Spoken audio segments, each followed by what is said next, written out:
Hey everybody, just wanted to give a little general hobby update. Some of the things I've been involved with lately. One of the things that I was digging through yesterday, or the day before yesterday actually, I was looking for some tents because one of my projects is going to be put together an encampment for my Napoleonics, which are 10 mil. And I remembered that I had these 20 mil HO scale plastics. I think these were made by Atlantic. So part of their Old West sets they had, like Apache Pass and Washita River and all that stuff. And I pulled these out, and they're a little bit big. They're HO scale, but compared to my 10 mil, it gives you some idea right there. I'm going to zoom in a little bit right here. It's not too bad. I mean, if you've seen encampments from the Napoleonic age or 18th century, there's usually a bunch of different style and sizes of tents, and I figure, these might actually work. They're not too bad in terms of scale and height. Like, here's a cannon. Let me get that in focus for you. Right there. It kind of gives you a rough idea. It's a medium cannon, an 8 or 9 pounder or something. And there's a little tent. So that would work, I think. I'll put them on some bases, and I am going to make other tents. I'm going to make them out of basically wet tissue paper and over a frame made of thin card. And I'll make different sizes and shapes for that. But I want a big encampment going on. I think that would look great in my battles. Some of the other things that I dug up were some of these old walls that I built for American Civil War 15 mil way back. And this is going back in the 80s. And I found them. And there's a whole slew of them. I basically took gravel and I just glued them all together on these little bases, different sizes and shapes and different heights. And I did make them for 15 mil. There's a real low one. That'd be perfect for 10 mil.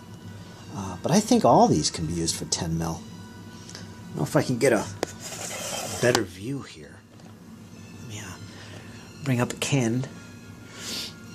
The wall next to it, maybe a smaller section of the wall. You can see right there, that's not too bad.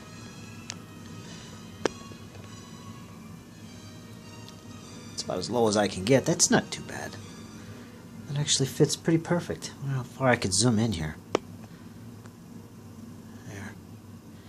So that gives you an idea. So I might rebase these, clean them up a bit, maybe highlight them, put a little green flock on them for moss and all that stuff, and throw them on the tabletop. Give me some extra walls. So I got a whole slew of them. Also, for you American Civil War, or anyone interested in the battles in America, early America, I had these split rail fences that I made. And that's basically, I think they were matchsticks, and I just filed them down or something, made them real thin. Might as well be toothpicks or whatever. But they're pretty natural looking because I actually whittled them down. And I just glued them together. And that's a couple small sections. There's probably a third section, which I have here, which was under that. So you'd have something that looks something like that. But not bad. And I guess I stained them brown. I give them a wash of watered down brown glue, or watered down brown paint. So it's an easy way to make little split rails. Just carve them up, glue them together, and there you go. You're all done. Other stuff I've been working on is, I'm sure my friend Nick will be happy about this, but I've been working on rebasing my Feudal English, and you can see some of them right here. Now they're mounted on the bigger bases. These are the old impetus bases. A set of rules I'm quite fond of even now, but I don't play it much, and I'm quite taken by the L'Art de la Guerre and DBA version 3, and that requires bases like this, the smaller ones.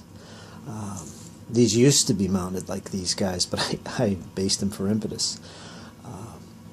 But I'm going back to the old DBX style basing. I figure that's the best way to go. I mean, even with this style of basing, I could still play impetus anyway because they're the same base widths, like that, as you can see. So I could still play impetus. Why I went for this, I don't know. It was more like an experiment, I guess. Save on the number of figures required, I guess. But I never liked big bases outside of that because I usually put a lot of terrain on my tabletops, and that makes using these bigger bases a little bit unwieldy and kind of clumsy. You know, they're sitting on embankments like this. I don't know, it just doesn't fit my style of play. I like the more smaller, convenient bases. Well, I don't know if it's convenient, but it's definitely more versatile. So I'm in the process of rebasing my entire Feudal English, which is a huge project. There's a lot of figures in that army. So give you a little look at them. I haven't shown them off in a long time, but they are some of the troops that I have.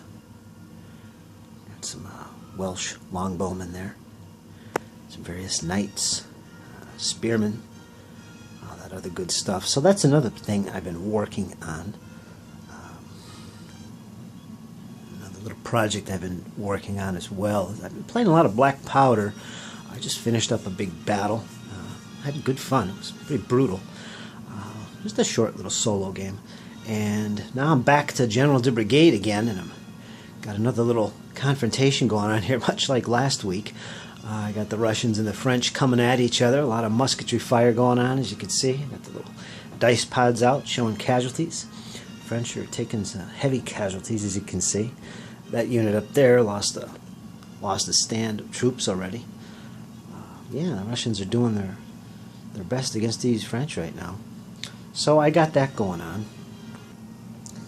And I really enjoy General de Brigade quite a bit. I love this book. It's very high quality. I don't think I ever did a review or a first impressions of it. But full color, beautiful book. And if you like the Black Powder style of presentation and rules, this is along the same lines in terms of photographs and color and stuff and all that good stuff. There's some more tents right there. Kind of like gives you an idea what I'm going to be working at for my own little encampment. But yeah, that's what I've been doing as far as that. So anyway, folks, that's the basic rundown of what I'm doing. Got a little wizard here from the Warhammer Quest game I painted up a long time ago. I think his sword is broke, which is unfortunate. Pretty dark looking. I don't think I ever highlighted. I gave him a good wash, a black wash actually, if I remember. But yeah, little details need to be done on him to finish him off. Needs a little highlighting, bring out the flesh a little bit. But yeah, I did this quite a while ago. Never finished him completely, but looks pretty good. Just saw him sitting on my table. Thought I'd show him off. There's a little GW wizard. Looks pretty grand if you ask me. I like him. But that's what I'm working on, folks, and I should be doing this in the next paint and chat session of the Tabletop Commanders. I think Wednesday, that's tomorrow, should be the next one. I guess Ian is going to be hosting that one. I'm probably going to be working on these.